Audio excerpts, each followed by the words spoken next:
Bonjour, bienvenue pour ce nouvel unboxing de la figurine de Trunk de la collection Absolute Perfection Figure, la troisième. Donc j'avais déjà pris les deux premières, qui sont Sangoku et Vegeta, ces deux-là. Donc je me devais de prendre la dernière, car individuellement je les aurais peut-être pas prises, mais l'ensemble m'intéressait beaucoup. Le petit diorama avec les trois figurines, avec les petits, les socles en forme de pierre, tout ça. Je trouvais le diorama extrêmement beau. En plus, individuellement, la figurine de Goku et de Vegeta me plaisait beaucoup. Donc, on va voir ce que ça donne avec la figurine de Trunk. Comme d'habitude, une figurine que vous pouvez trouver à 30 euros sur des magasins spécialisés sur Paris, République, Bastille, ou alors en commandant sur Internet. Là, on a un Trunk qui est inspiré du moment du retour de Freezer sur Terre, là où il le découpe et après, hop, il le pulvérise avec son attaque. Voilà, la photo est très bien faite. J'adore les illustrations de ces boîtes, je les trouve vraiment très très bien faites, très très bien réalisées. Comme d'habitude, vous avez le petit logo de la Toei qui atteste de l'authenticité de votre figurine. Nous allons l'ouvrir pour voir ce que ça donne. Comme d'habitude, c'est mieux d'être muni d'un couteau pour couper les scotch pour éviter d'abîmer votre boîte. Si jamais vous comptez la revendre ou quoi que ce soit dans le genre.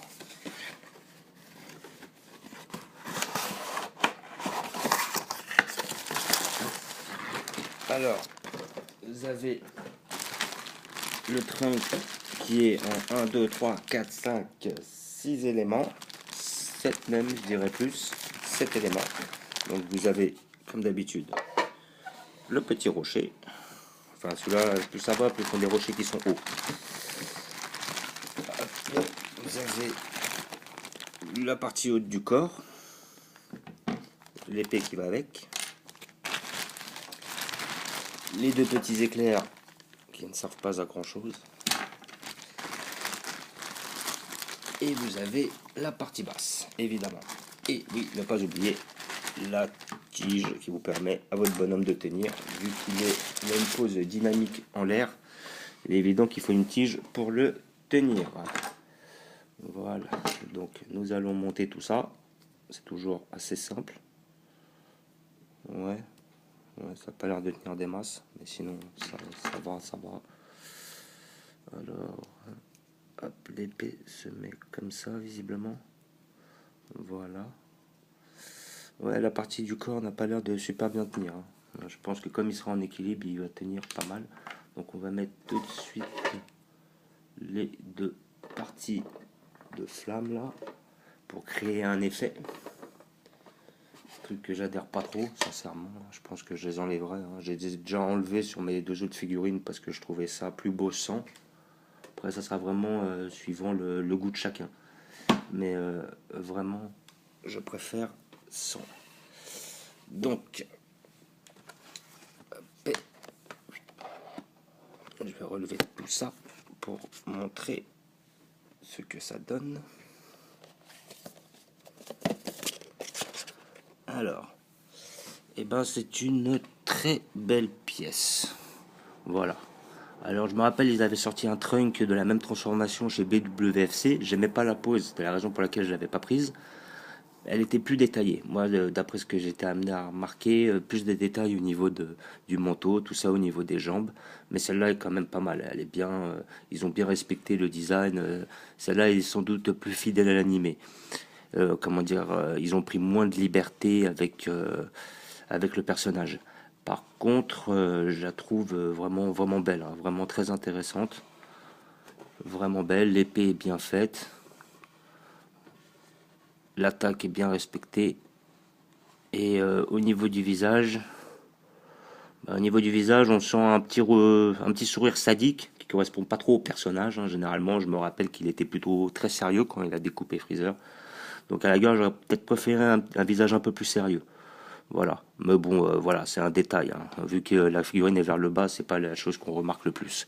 Là, au niveau du fourreau, ils auraient pu faire quelque chose d'un petit peu plus vide, histoire de le mettre de l'argent, là. Mais même si on comptait pas spécialement rentrer l'épée dedans, simplement pour avoir un effet de profondeur. Donc on voit que sur les détails, c'est quand même pas des BWFC. Mais bon, comme je disais, c'est des figurines qui sont d'une bonne qualité, pas d'une super qualité, mais d'une bonne qualité. Et comment dire, voilà, c'est les trois ensemble qui donnent pas mal. Donc, je m'en excuse, mais je vais retirer ça parce que pour moi, ça n'a vraiment aucune utilité. Ça va rester.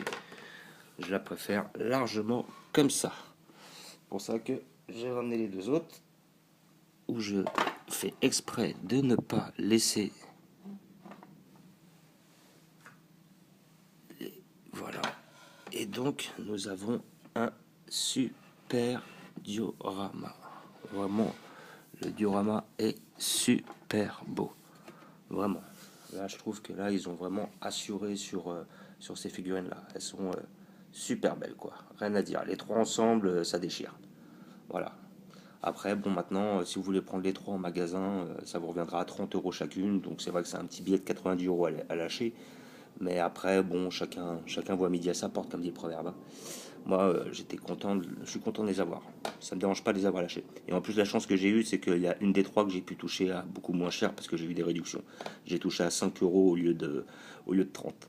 Donc finalement, ce diorama de trois figurines m'est revenu à peine 65 euros, ce qui fait une moyenne de 20 euros par figurine. Donc ça va, je trouve ça très, très, très honorable. Voilà. Comme d'habitude, vous pouvez trouver ces figurines sur Bastille, sur République, dans le 13e, ou alors vous les commandez sur Internet, sur des sites comme Amazon et eBay, tout ça. Ils en ont en vente, ils en ont plein, quoi. Voilà. Je vous remercie d'avoir regardé, je vous dis à bientôt. N'hésitez pas à mettre des pouces bleus ou à vous abonner. Bonne journée!